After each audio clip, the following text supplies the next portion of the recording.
एक दिन ब्रजेश अपने खेत से काम करके घर वापस आ रहा था। शाम हो चुकी थी, धीरे धीरे अंधेरा हो रहा था और थोड़ी थोड़ी बरसात भी हो रही थी।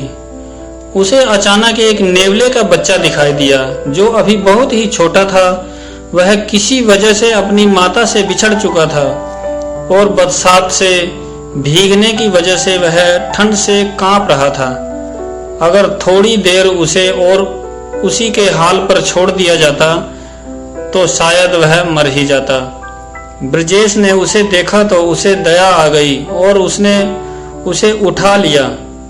वह ठंड से बुरी तरह कांप रहा था। यह देखकर वह उसे घर ले गया और उसे कपड़ा लपेटकर उसे गर्म किया और थोड़ी देर बाद नेवला खेलने लगा। ब्रजेश की पत्नी लक्ष्मी ने उसे एक कटोरी में उसे दूध पिलाया और वह स्वस्थ हो गया।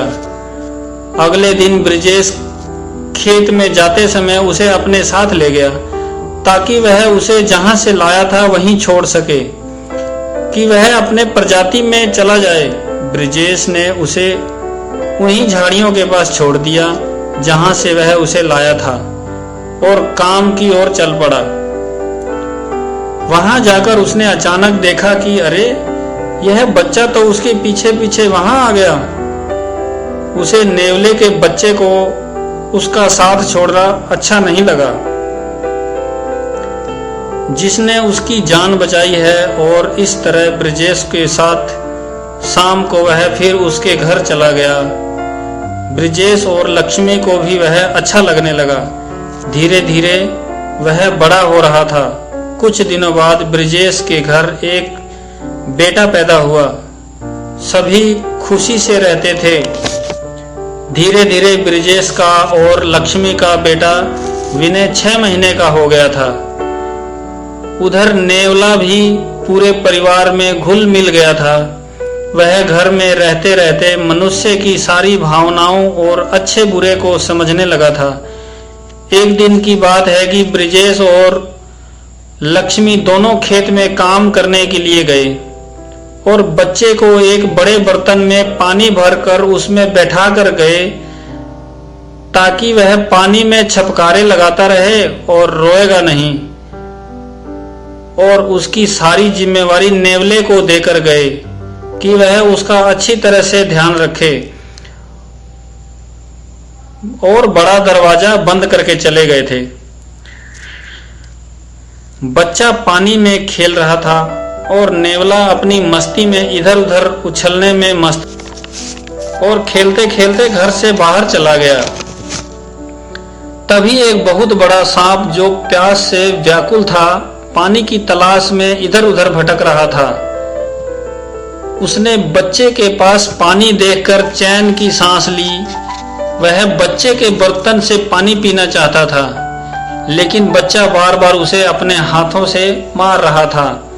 बच्चा इस बात से बिल्कुल अनजान था कि वह उसके लिए कितनी बड़ी मुसीबत है। वह तो उसे खिलौना समझकर उससे खेल रहा था।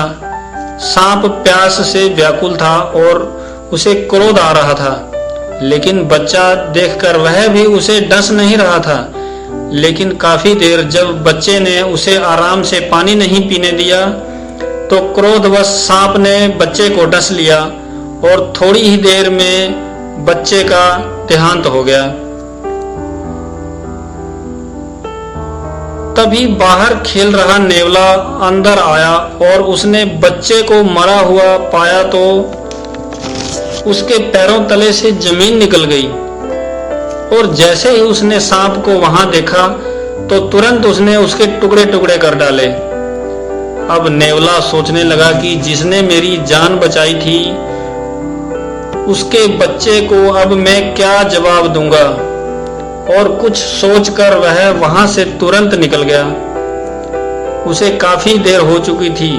उधर ब्रजेश और लक्ष्मी जब घर आए तो मुख्य दरवाजा खोला तो यह सब देखकर उसके होश उड़ गए।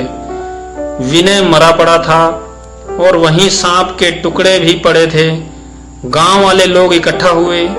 यह मार्मिक दृश्य देखकर सबके होश उड़ गए।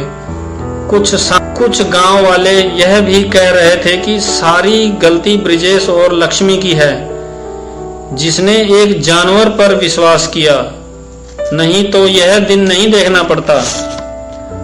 उधर काफी देर बाद नेवला दौड़ता हुआ घर की ओर आ रहा था। नेवले को आता देख ब्रिजेश क्रोध से लाल हो गया और पास में पड़ा हुआ एक डंडा उठाकर जोर से नेवले पर फेंक कर मारा। वह डंडा सीधा नेवले को जा लगा और नेवला वहीं ढेर हो गया। थोड़ी देर बाद अचानक एक गांव वाले ने देखा कि नेवले का मुंह खुला हुआ है और उसके मुंह में कुछ घास जैसा दिखाई दे रहा है। तभी एक बुजुर्ग व्यक्ति ने कहा कि यह घास आम घास नहीं हो सकती, तुम इस घास को निकाल कर उसका रस या 2 बूंदें बच्चे के मुंह में डालो। लक्ष्मी ने दौड़कर ऐसा ही किया। उस घास की 2 बूंदें बच्चे के मुंह में जाते ही धीरे धीरे नीला पड़ चुका रंग अब साफ होने लगा। थोड़ी देर बाद ही बच्चा उठ बैठा। यह देखकर सब हैरान थे और अब सभी लोग नेवले की बातें करने लगे और उसे होश में लाने की कोशिश करने लगे। लेकिन नेवला मर चुका था, उसने अपना कर्ज चुका दिया था। क्रोधवश किया गया कार्य हमेशा दुष्परिणाम ही लाता है।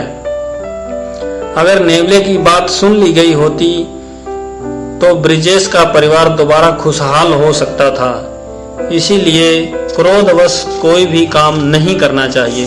धन्यवाद।